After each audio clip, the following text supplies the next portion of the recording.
Sanji defeating the Germa squad, Zoro defeating the Yonko, and Luffy fighting the new Joy Boy. The most powerful marine admirals of all time defending the world against the disease of piracy, those who don't understand what justice truly means. Because this is what it would look like if the monster trio would have become marines. But obviously though, we first need to explain how we actually got here, because despite all being raised in the East Blue, these characters all have actually super different origin stories that would make joining the Marines at the same time pretty difficult. Starting with Luffy, where, well, it's pretty simple. As I've talked about previously in one of my What If videos, all it really takes is his grandfather's loving fist to get Luffy to join the Marines. And by that I mean that instead of just straight up giving up on his grandson, which he kind of did in the original story, Garp is actually going to square off toe-to-toe with Shanks and clear him out of Fuchsia Village. Instead of being a complete absentee grandfather like Dragon due to his job, the major difference in this version of the story is that Garp is actually somewhat more involved in Luffy's life directly. But still, how exactly does he get rid of that rotten influence of Shanks? Well, the only way he knows, of course, by force. But I'm not talking about an actual duel here. No swords or fists are being used, it's a battle of pure hockey. And well, Garp may not defeat Shanks, of course, but he definitely gets him to go off and make a different island his home base instead.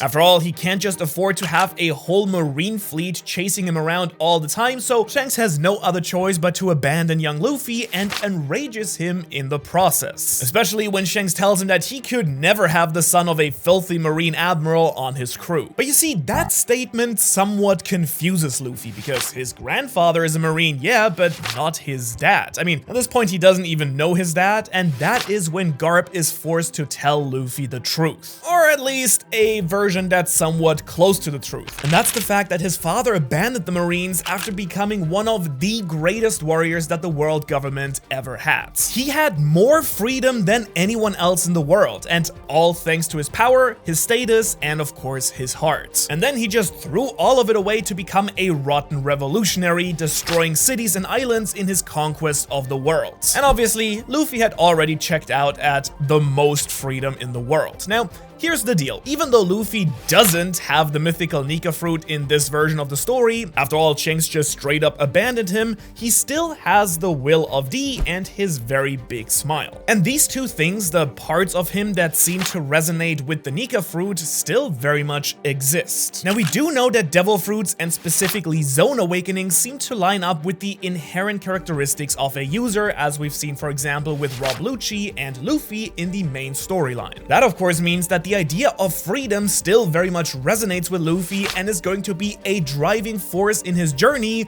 regardless of what faction he actually ends up in. And sure, that makes sense, but what's the deal with Dragon to begin with? Why is he suddenly important to the story? Well, that's because without Shanks and Roger to chase after, Luffy still needs someone to be inspired by. Obviously, he isn't just a straight up fan of the Marines by nature, thanks to dear old granddad, but I do think that Garp could change that if he actually tried, by doing what all good adults do: they lie to their children. But you see, instead of telling Luffy that his hamster is on vacation or something, he's gonna make Luffy hate and love his dad at the same time. Well, essentially, I think he would try and manipulate Luffy into trying to surpass his father Dragon and himself to become the ultimate and most powerful and thus most free Marine. Because who knows, maybe Fleet Admiral Luffy could stick it to the world nobles and actually do some good, something that we do know Garp would be down for as well. And so with that, Luffy has a one-way ticket to the Marine Academy, but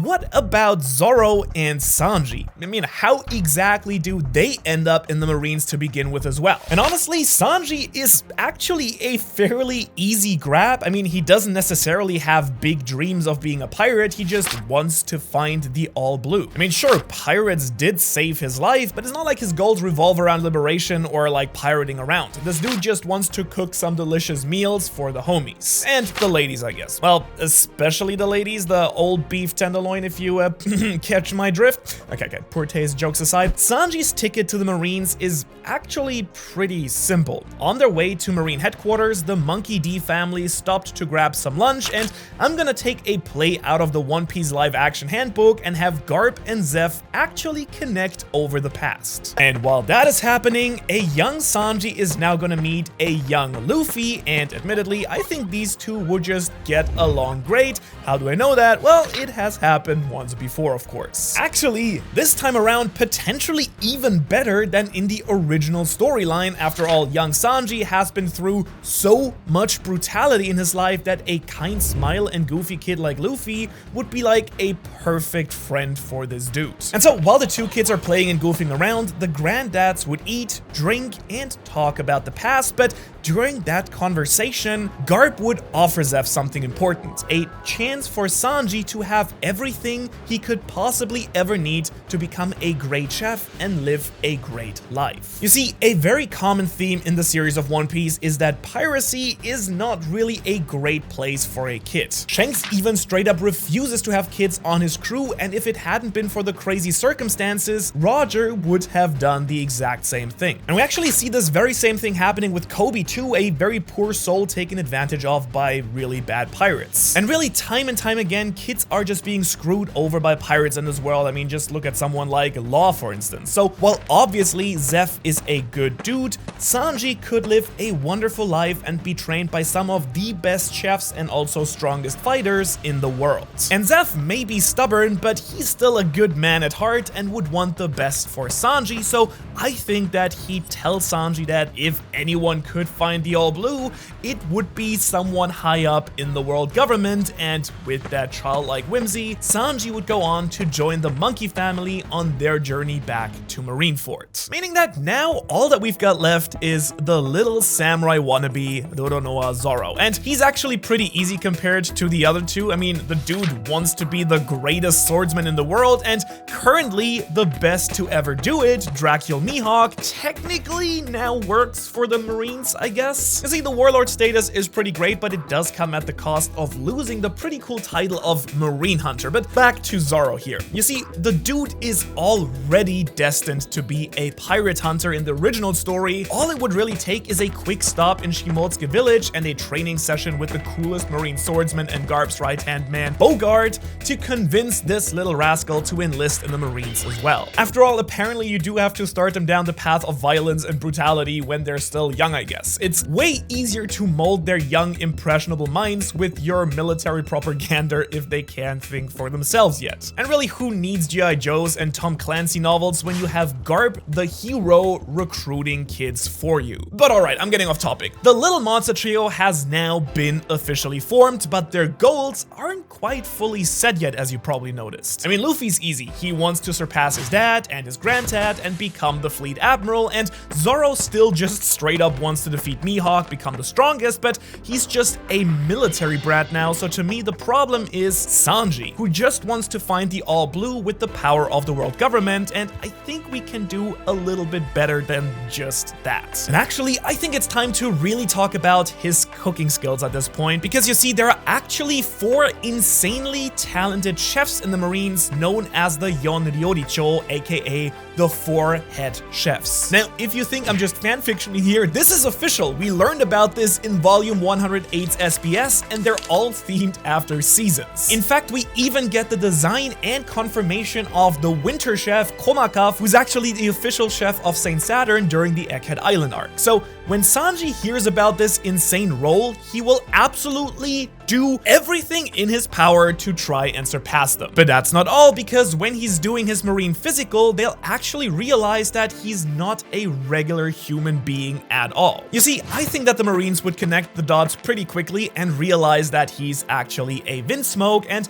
after some quick legal name changing and problem solving, those sick freaks at the Marines would come up with a devilishly smart idea. You see, since they're good with propaganda, I think they would suddenly start feeding Sanji a bunch of Sora the Warrior of the Sea comics and thus get him on the superhero train. That's right, the world government is gonna try and turn Sanji into a weapon designed to fight the Windsmokes in case they ever turn on the world government. I mean, Judge is very crafty and the world government very well knows this. Their best failsafe is to create a real-life Sora, a role that's oddly fitting for Sanji since it's his mother's name as well. So rock on, we've got future Fleet Admiral Monkey D. Luffy, pirate hunter Roronoa Zoro, and the future head chef and warrior of the sea, Sora Sanji. However, for these three to really start accomplishing these goals, they would really need some truly insane next level training, and well, they've got the best of the best at their disposal here. However, this trio wouldn't actually get to spend that much time together initially because their skill sets are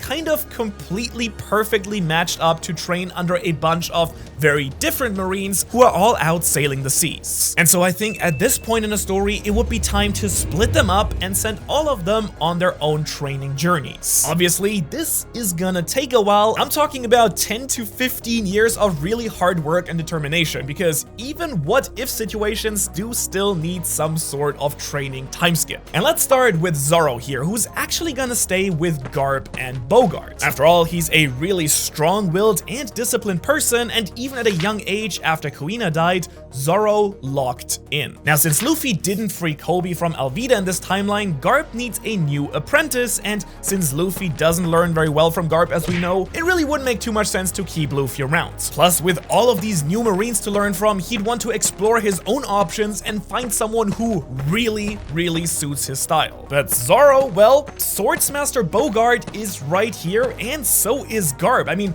they would see the unbelievably powerful potential of this young swordsman and refine him into a pirate hunting machine. Not literally though, we're not talking about Kuma yet. Plus, there's no better place for Zoro than sword. I mean, no, literally, I mean the offshoot hidden branch of the Marines, sword. Think about it, he'd be a perfect Splinter Cell, just like X-Drake is within the Worst Generation, but instead of the Worst Generation and Kaido's crew, Zoro would be in charge of infiltrating a somewhat different operation. You see, after a few years, there would be rumors that one of the warlords may be involved with the criminal syndicate Baroque Works. Now, the Marines don't know who, but they do have the location of one of the members, Mr. 5. And so now, with some hockey training, way more skills, and an eye for justice, Garp would send out Zoro in order to hunt down Mr. 5, take him out, and then join Baroque Works in order to take the organization out from the inside. On top of that, thinking even further, if Zoro were to take out the mysterious Mr. Zero, he could steal his spot as a warlord and infiltrate the pirate world even further. Now, we do know that the world government has no problem whatsoever letting their Splinter Cells really commit to their pirate roles. I mean, characters like Kuma and Drake basically act as pirates in warlord or Worst Generation fashion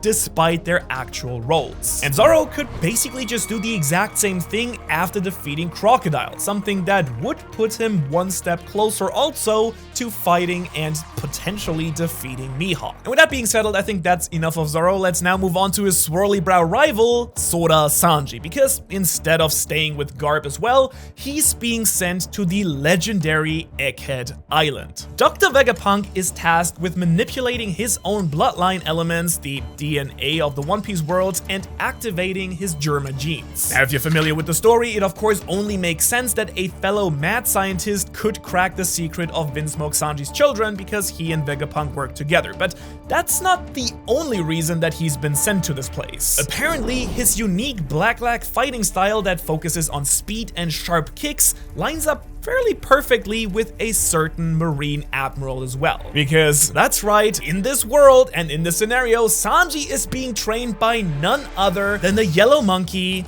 Admiral Kizaru. I mean, Sanji will just spend his time cooking, training, and then being worked on by the Vegapunk squad alongside Bonnie, Kuma, Sentomaru, and yes, Kizaru. He would learn all the elements of Haki as well as activate a bunch of his own hidden abilities like extreme speed, flame control, and of course increased durability. But honestly, why stop there? Because let's be real, once the satellites hear about the plan to convert Sanji into Sora, well, they will just absolutely go crazy with him. He'd be outfitted with all of the latest tech that the OG pacifista Kuma is being infused with as well, but instead of just altering his body, they would make also Sora's raid suit have light control powers as well. And at this point, honestly, after connecting with Kuma, I do think that Sanji would really understand how the world truly is. I mean, he'd see the trials that he's gone through, what he's doing for Bonnie, and feel an extremely deep kinship with Kuma as well. I mean, all three of them were children forced into the worst imaginable situations, but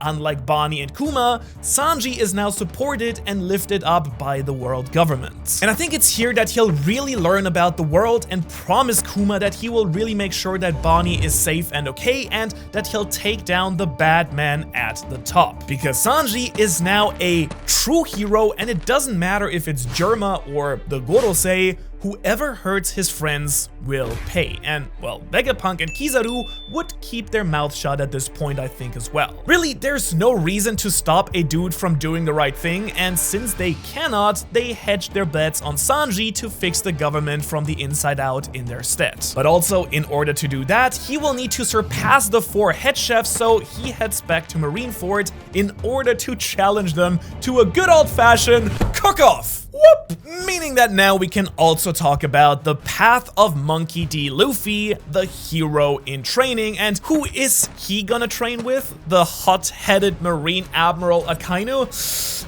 I think absolutely not. For some reason, that dude hates him with a burning passion. I think it has something to do with his father or something. Maybe they must have been dating the same girl or something like that when Dragon left the Marines. I mean, dude has some legit, serious Monkey D beef, so Luffy's definitely not hanging out with him. So what about, say, Sengoku, Garp's best friend? Also absolutely not. I mean, you think the Fleet Admiral has time for yet another punch-happy dimwit? Plus, he's also too busy dealing with a young Trafalgar Law. No, but I think instead Sengoku makes the very smart choice that he assigns Luffy to train under Garp's best student, Admiral Kuzan. You see, this really chill dude would absolutely help out Anchor Luffy, but he also totally gets it, because after the Ohara incident, he really mellowed out and seemed quite lost, but Sengoku knows that Aokiji has a burning fire inside of him, something that his mentor Garp really brought out of him as well. And of course, the perfect person to fan that flame even more is gonna be Luffy. I mean, his smile, his fighting spirit, and stubborn attitude for freedom is perfect. As Mihawk once said, Luffy's greatest weapon is his ability to really rally those around him to his side, and Sengoku is about to use that really infectious trait to give his favorite Admiral Kuzan a real energy boost as well. No more lazy justice, but funnily enough, that's not the only person who will get assigned to work under the Blue Pheasant as well. You see, a young Marine girl actually petitioned to join Aokiji's squad as well. Someone who was incredibly inspired by seeing a young Luffy training and working his way up at Marineford in his youth. I'm talking about Hibari. Obviously, since Kobe is not around this time, Luffy is absolutely the perfect stand-in for her little crush. Plus, of course, if all the evidence that points to Hibari being Akainu's daughter are actually true, well, this would be the perfect teenage rebellion. You see, they have the same regional dialect in Japanese and are the only 2 characters who have this very specific Hiroshima way of speaking, meaning that if they are actually a father-daughter pair, then Hibari working for the Ice Admiral and following a monkey would be quite hilarious, at least in my book. So that's why we're making it happen. Okay, but what is Luffy actually doing? Well, after he first masters his haki, punching ships, throwing cannonballs, and hunting wannabe pirates, he really hits his stride by clearing up the East Blue. One, that's his home. He also wants to see if Ace is still around, but there's also a bunch of pirates there that are causing a real ruckus. Buggy the Clown, Don Creek, and of course the infamous Arlong are all causing some serious trouble in his neighborhoods. And so now, with a powerful Iron Fist, Luffy, one by one, on his own, defeats his foes, crushing their dreams in the process. He actually still runs into Mihawk here and warns him that a certain green-haired warrior friend of his is coming for his throne, something that actually surprisingly seems to excite the vampire man, who does seem to be somewhat dead inside. Truly out there living the emo lifestyle, but that excitement doesn't last for very long. After Luffy and his totally not girlfriend Hibari defeat the Arlong pirates, Admiral Aokiji calls both of them back into the base. You see, apparently something big is about to happen and all hands are gonna be needed. And so once they all arrive back in the Grand Line, the now fully trained Luffy, Zoro, and Sanji finally reunite night. The newly appointed warlord Zoro is decked out with a couple of fancy new swords and a cigar for whatever reason. Apparently he kicked his drinking habit for chain smoking now when he saw how cool Sir Crocodile looked. Sanji, meanwhile, is fully decked out as Sora, the warrior of the sea, and of course Luffy is here fully decked out with his marine hat and cape since he was recently appointed a marine captain. And after quickly catching up with a bite to eat from Sanji, the marine monster trio is informed that due to Zoro's hard work, the marines have recently captured the infamous Nico Robin. Now this has in turn caused some major ripples in the world, and one of the Yonko, red hair Shanks, is now getting really aggressive and seems to be heading towards Marineford. But not only that, apparently the red hair pirates have also recruited someone known as the Warrior of Liberation and are teaming up with Fire Fist Ace. This of course is the son of the Pirate King Goldie Roger, and hearing about this, Luffy is confused because of course he did know a young man named Ace growing up, so is that the same person? And who in the world is a Warrior of Liberation? Now, here's the deal. Initially, the plan was to execute Robin, but Sanji would not let that happen. No way was her blood going to be in the Marines' hands, not as long as he was there. Not to mention that he's heard of Nika due to his conversations with Kuma and knows how powerful this enemy could actually be. Now, Zoro, well, he could kind of care less, I guess, but he does know that Shanks has a really badass sword and was Mihawk's rival, so he's fairly hyped up himself to prove that he is stronger than a Yonko, especially if it's gonna put him one step closer to his dream of defeating Mihawk as well. Now, Luffy though, well, he is ready to rumble. He finally has his chance to defeat Shanks, prove he's a marine hero, and possibly even defeat this very mysterious but powerful sounding Warrior of Liberation. And so they all begin preparation for the war at Marineford, gathering all their forces. The three main admirals, Aokiji, Akainu, and Kizaru, take their spots defending Nico Robin,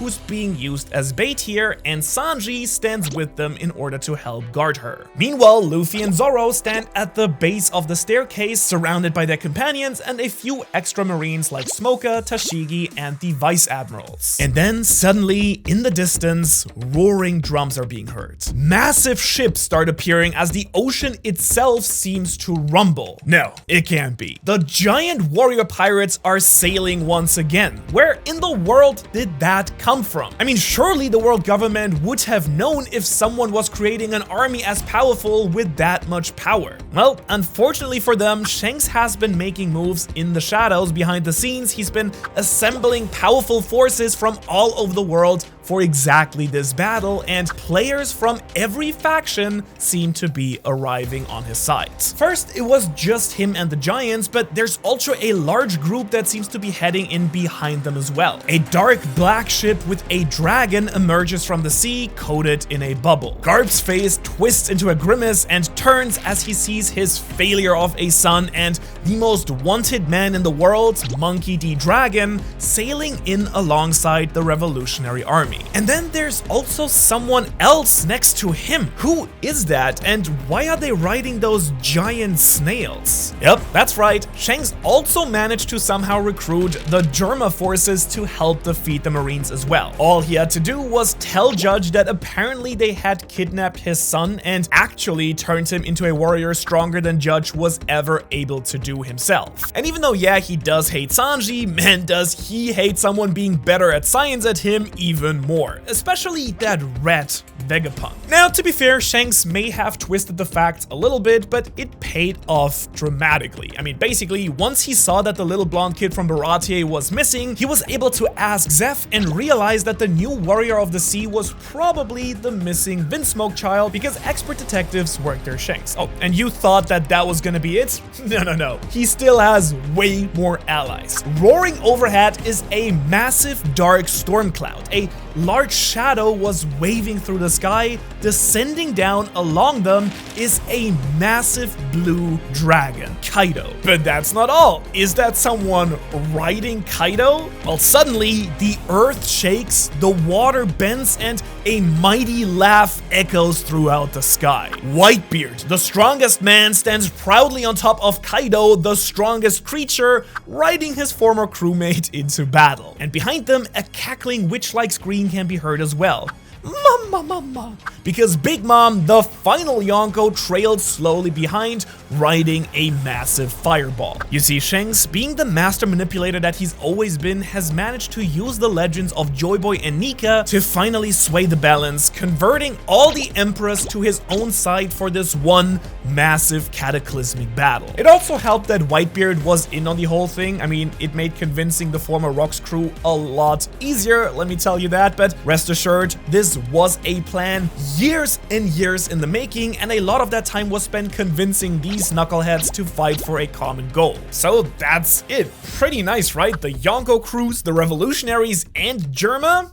Chef's kiss, perfect, but not quite, because there is one last fighter who hasn't made his dramatic entrance as well. Riding in on a small raft, no bigger than a lifeboat, is a young man. He has a big, broad grin on his face as his tiny boat finally approaches the island. This young man stands up with his pink hair flowing in the wind and screams not only to the Marines, but to the entire world that is watching, "My name is Kobe, and I will bring all of you freedom." And then suddenly he starts to grow. His hair turns white, his body becomes massive, and with a powerful giant rubbery punch, he attempts to flatten all of Marineford. Now, luckily, Sengoku, Garp, and Luffy leap in with their fists and knock his punch away fairly easily, but the war is now on. And okay, come on, you gotta admit, this is kind of insane, right? Kobe? Kobe as Joy Boy? Well, when you think about it, yeah, duh. I mean, since Luffy never freed him, someone would end up having to save him, and that person just happened to be Shanks. I mean, come on, we do know that he was in the East Blue at the right time, and since he wasn't hanging out in the village thanks to Garp and had the Nika fruit, he was able to mold the equally good Kobe into the next Joy Boy. You see, Kobe still doesn't want to be a pirate, he just wants to be a Marine, but in this world, instead of meeting Luffy and acknowledging some pirates are good and some Marines are bad, Shanks takes him under his wing to show him. Shanks, who probably is a world noble, recognizes that some of the Marines could do some good, and so he helps Kobe so that one day, Kobe can reshape the Marines into a truly good force alongside the good pirates. In a way, I think that would be a quite powerful and nice role reversal when you really think about it. Luffy versus Kobe, but only this time, the stage is completely flipped on its head. As for the actual matchups here, obviously Luffy and Kobe are duking it out, but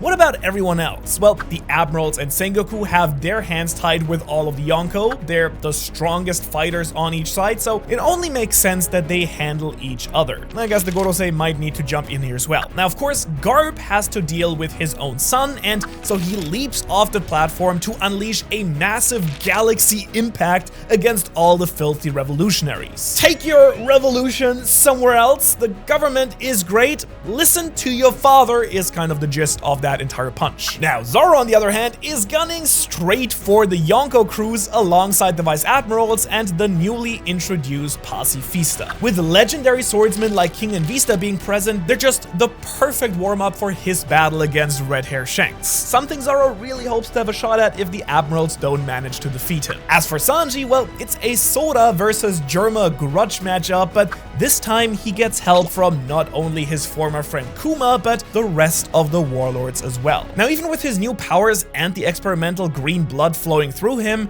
taking down Germa alone is a quite huge task, but with Doflamingo, Moria, Boa Hancock, and Kuma by his side, fighting the Germa army will actually be way easier. But what isn't really helping here is the fact that Mihawk and Jinbei seem to flip sides halfway through and are now fighting against the Marines. Those filthy traitors, but it was kind of to be expected with Shanks and Whitebeard and Kobe leading the charge here. But as for the actual fight between Luffy and Kobe, well, that's just gonna be a full-on slugfest because these two are just gonna go punch for punch, blow for blow, and smile for smile. Seriously, they are having an absolute blast fighting, laughing, bleeding, and screaming. These two are bouncing all over the battlefield, but before either of them really kicks kicks it into high gear, two very familiar faces step onto the battlefield. Two young men walk up to Kobe and grab his shoulder. A young man in a cowboy hat covered in flames and a blonde boy with a metal pipe. They look Luffy dead in the eyes and then turn to Kobe saying, "Do you need a hand here, brother?" And suddenly we have a 3 versus 1. Ace, the son of the former pirate king, Sabo, the apprentice of Monkey D. Dragon, and Kobe, the sun god,